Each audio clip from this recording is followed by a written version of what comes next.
The worst thing that you can do to yourself is give up your personal power, respect, and integrity. And the worst thing that other people can do to you, well, let them. Let them. What can they do?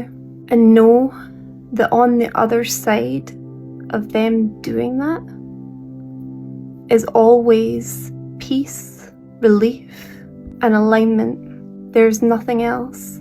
If someone is willing to use their power over you in order to hurt you and control you, and to not take responsibility for their own behaviour, let them. It's always peace, it's always relief. And once they've done that, there is absolutely nothing else that they can do. Other people can only take away your power when you consent to it, when you allow it. Remember, withdrawing consent is always an option. The worst thing that you can do